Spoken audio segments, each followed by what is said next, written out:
The Spin-Off Podcast Network. Ready to rediscover the joys of cycling? With over 300 kilometres of cycle paths across Tāmaki Makaurau, jumping on your bike and going for a ride is such a fun way to discover the city from a different perspective. Cycling is getting more and more popular across Auckland, so now's a great time to join the hype and give cycling a go. Head to at.govt/cycling to find your nearest cycleway today. The Fold is brought to you by O-Media, making brands unmissable and public spaces better across Aotearoa.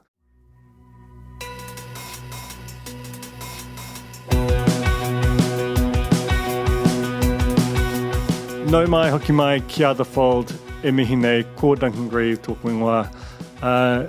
This is a monopod. If you've been listening to this podcast for a while, you know what that means. It means there is no guest. It means it's just me. Basically sound the emergency siren because it's less than 3 hours ago now, I got a text from a friend who works at Today FM who said, tune in if you can.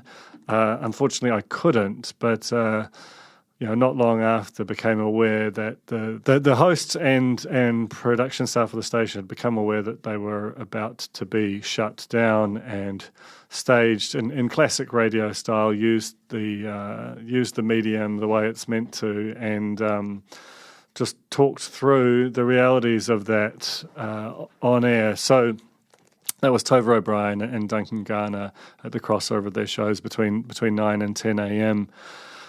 Subsequently, those staff have been called into a meeting where it has been explained that, and I really want to drill into this later because I think it's really speaks to how short-sighted I believe this move was, that the station was losing $1 million a year and therefore it's being shut down. So this episode is me responding in something close to real time about that. I'll probably go about 10, 12 minutes, and it will, on some level, cover the ground of an opinion piece, which I also wrote in the immediate aftermath of the events, and will be up on the site by now for sure. So,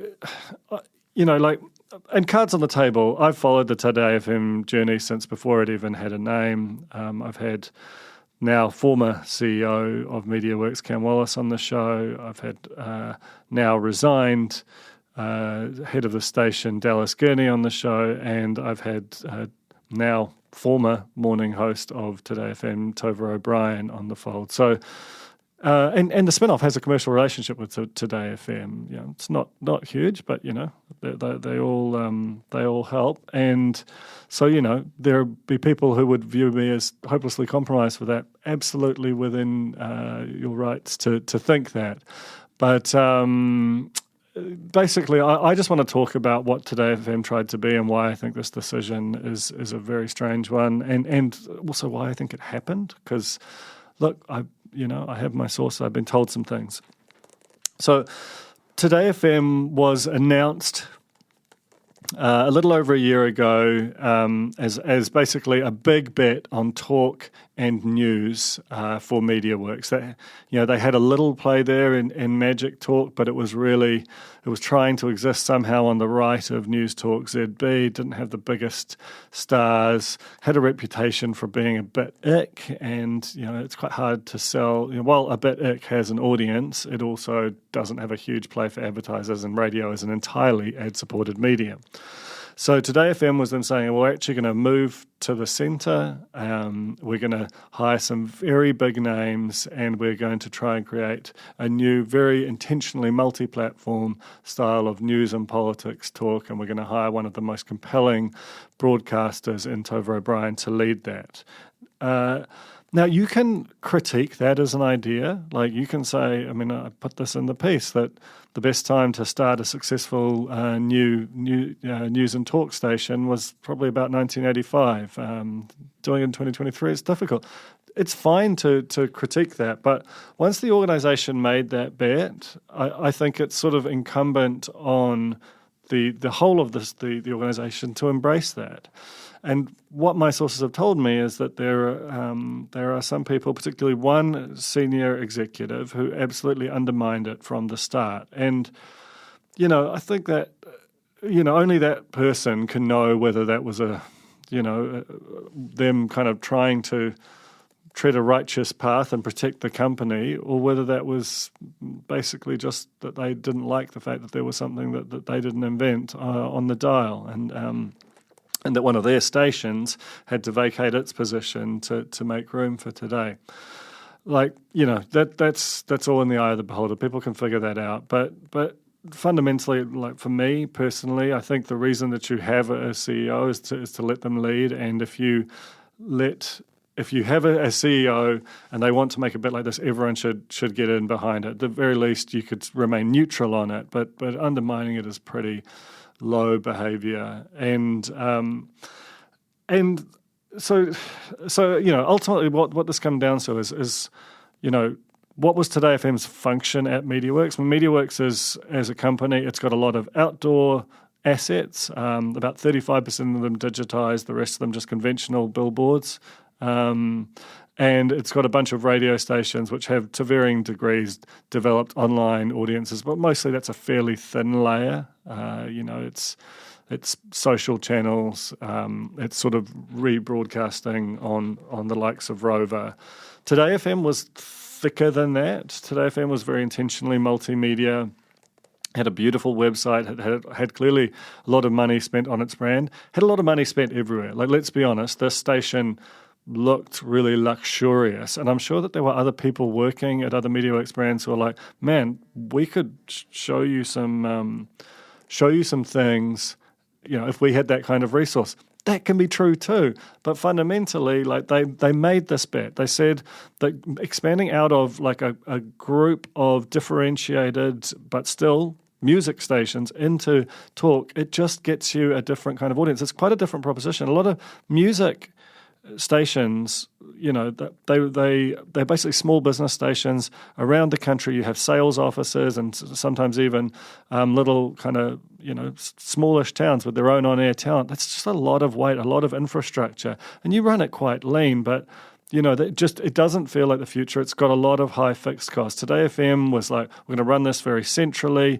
We're going to try and court big brands. And, this was the thing that really shocked me was, Wendy Palmer, acting CEO, apparently told staff that, Today FM was losing $1 million a year on that its cost was $7.5 million and it was only generating $6.5 million in revenue. I might not have those figures precisely right, but that's what's been reported, or numbers to that effect.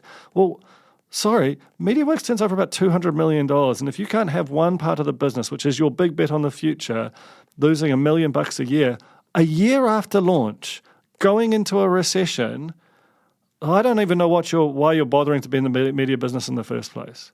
Like the whole function of this thing is to grow. If you already, we've all seen Today FM's numbers. Like, it wasn't rating. If you can get $6.5 million of revenue out of this thing before it even particularly picks up an audience, well, holy hell! It actually, I think that is. I would be pointing that and saying, this thing has a shot at working, because if you can double or triple those ratings and start to really build out the proposition. They hadn't really commercialized any of their off-radio assets, which were showing gains. So there was a lot still to be done, and I think that they'd gained a lot of traction. There was beyond its audience, there was a lot of a sense of what Today FM was in the market. You spent a hell of a lot of money to recruit Tova away from television, and also your kind of credibility goes. Like when you're next trying to recruit someone, they're going to look at you and go, man, you better pay me a big risk premium because I saw what you did to Tova, to Duncan Garner, to Mark Richardson, etc. So these things are material when you're in this business. It seems like a really mystifying move, and most of all, it seems like a move of a company that isn't confident in its future play, that says, actually, we are going to sort of hunker down, strip out as much cost as possible, do the basic repeatable thing. Look, radio is a fun business. Like, there's a lot of cool people work at Mediaworks, on the music side, some of whom I know, like great people, wish them all the best, but you know, a big company like Mediaworks needs to have a lot of different stories in market, and one of them needs to be, here is where we're headed. And there hasn't been, you know, the music stations don't have a really great future-facing story. A lot of them are actually starting to kind of age up in terms of the demography of them. Today FM, you know, it's a news and talk brand. It's not exactly like a youth brand by any means, but it's just a different story, and you need a different story. It actually supports all of the other brands that you have in market to kind of figure out new ways to approach that as well. So, look, you know, cards on the table, know, like, and friendly with a bunch of the people who have just had their jobs disappear out from them under them. I mean, you know, like, so, you know, take it with a grain of salt if you will. But, you know, I think that Today FM was one of the most exciting sort of well thought through new brands to launch into the New Zealand media space across any medium in quite some time. It was very well executed. It wasn't yet showing the kind of traction that you'd hope for, and even notwithstanding the fact that Cam Wallace and Dallas Gurney both said this is a years-long play, that you know, they probably wanted it to be a little bit ahead of this. But, you know, that's the thing. That's why Duncan Garner said betrayal, because this was supposed to be its future story, a sort of a 2030s kind of a story. And the fact that they've just sort of executed it a year in when it's only dropping, you know, it's only about 15% behind break even. It's just a maddening thing.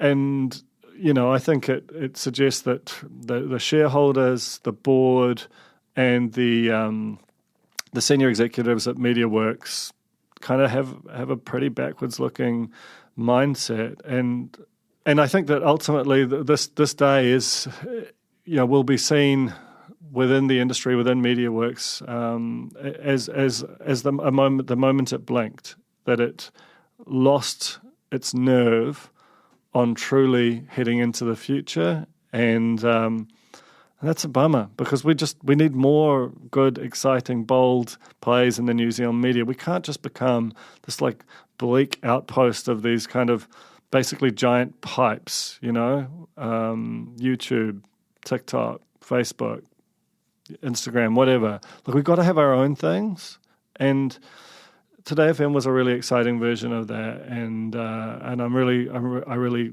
feel awful first and foremost for all those who worked in it. I think they did incredible work. They deserve a lot better than this. But I'm also sorry for this whole industry, because if this is what we're going to become, just like cautious and just risk averse and kind of retreating into all of what we know and just pretending, fingers in our ears, saying la la la la, acting like the future's not happening, or that there's just nothing that can be done about it. That's no fun. So yeah, really sad day. That's all I got. But yeah, feel for everyone at Today FM. Thank you for listening to this very impromptu, very unrehearsed monopod episode of The Fold. That was The Fold, brought to you by our partners at oOh!media, making brands unmissable and public spaces better across Aotearoa. Huge thanks to oOh!media for sponsoring this episode of The Fold and enabling us to make unmissable connections with Kiwis.